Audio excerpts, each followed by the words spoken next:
அஸ்ஸலாமு அலைக்கும். Hi hello friends, welcome back to my channel. இன்றைக்கி நம்ம என்ன பார்க்க போகிறோன்னா ஒரு ஸ்நாக்ஸ் ரெசிபி தான். இது ரொம்ப ஹெல்த்தியாகவும் இருக்கும், ஹெவியாகவும் இருக்கும், ரொம்ப நல்லாயிருக்கும். கண்டிப்பாக ட்ரை பண்ணி பாருங்கள். எப்பயும் போல் ஃபைனலில் டிப்ஸ் இருக்கா, அதையும் பார்த்துடலாம். சரி வாங்க நம்ம வீடியோக்குள்ளே போகலாம்.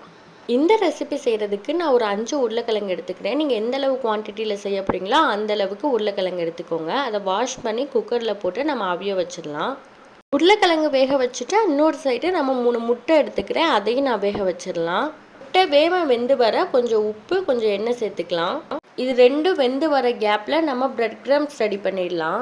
உங்கள்கிட்ட பிரெட் இருந்துச்சுன்னா தோசைக்கல்லில் போட்டு ஹீட் பண்ணிக்கோங்க. அப்படி பண்ணுறதுனால பிரெட்டில் இருக்க ஈரப்பதம் எதுவும் இருக்காது. அடுத்து மிக்ஸி ஜாரில் போட்டு இந்த மாதிரி தூள் பண்ணிங்கன்னா பிரெட் கிரம்ஸ் ரெடி ஆயிடும். உருளைக்கிழங்கு இப்போ நல்லா வெந்து வந்துருச்சு, அதை நீ தாளிச்சிடலாம். அதுக்கு ஒரு கடாயில் எண்ணெய் ஊற்றிட்டு மீடியம் சைஸில் பெரிய வெங்காயம் 3 நல்லா பொடிசாக கட் பண்ணி வச்சுருக்கேன், அதையும் போட்டு நல்லா வதக்கிடலாம்.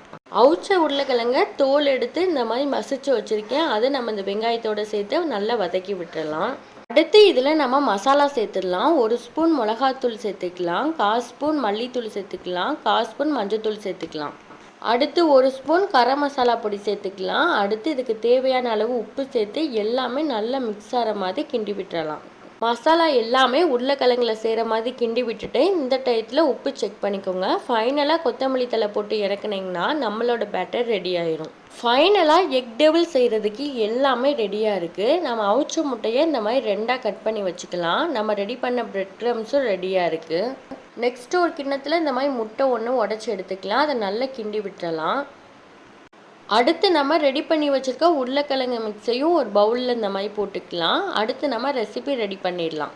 அதுக்கு நம்ம ரெடி பண்ணி வச்சுருக்க உருளைக்கிழங்கு மசாலா மிக்ஸை எடுத்து இந்த மாதிரி ரவுண்டாக தட்டிக்கோங்க. அதில் நம்ம கட் பண்ணி வச்சுருக்க முட்டையை ஒன்று எடுத்து இந்த மாதிரி உங்களுக்கு எந்த ஷேப்பில் வேணுமோ அதுக்கேற்றாப்புல நீங்கள் அதை உருட்டிக்கோங்க. உங்களோட விருப்பத்துக்கு ஏற்றாப்புல இதை நீங்கள் ரவுண்டாகவும் நீங்கள் உருட்டிக்கலாம், இல்லைன்னா நீல வாக்குலேயும் உருட்டி வச்சுக்கலாம். நான் ஃபைனலாக இந்த மாதிரி ரவுண்ட் ஷேப்பில் தான் உருட்டி வச்சுருக்கேன். அடுத்து நம்ம உடச்சி வச்ச முட்டையில் நல்லா கோட் பண்ணிக்கலாம். அடுத்து நம்ம வீட்டில் ரெடி பண்ணி வச்ச பிரெட் க்ரம்ஸ்லேயும் நல்லா கோட் பண்ணிக்கலாம். இதே மாதிரி நம்ம எல்லாத்தையும் ரவுண்ட் ஷேப்பில் பண்ணிவிட்டு இதே மாதிரி கோட் பண்ணி தனியாக எடுத்து வச்சிடலாம். இந்த மாதிரி எல்லாத்தையுமே ரெடி பண்ணி தனியாக எடுத்து வச்சுக்கலாம். இப்படி எடுத்து வச்சுக்கிறதுனால நம்மளுக்கு பொரிச்சு எடுக்கிறப்ப ஈஸியாக இருக்கும். அடுத்து ஒரு பேனில் ஆயில் நல்லா ஹீட் பண்ணிவிட்டு சிம்மில் வச்சுட்டு ஒன்றா போட்டு எடுத்துக்கலாம். கண்டிப்பாக சிம்மில் வச்சு போட்டுடுங்க. இது எல்லாமே ஆல்ரெடி நம்ம வேக வச்சுருக்கிறது தான். ஸோ 2 மினிட்ஸ் வெந்தால் போதும்.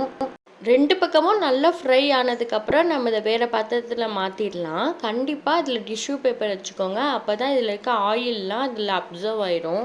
வேறு பிளேட் மாற்றி நீங்கள் சர்வ் பண்ணுறப்ப இந்த மாதிரி ஆனியனை கட் பண்ணி போட்டு சாப்பிடுங்க, ரொம்ப டேஸ்ட்டாக இருக்கும்.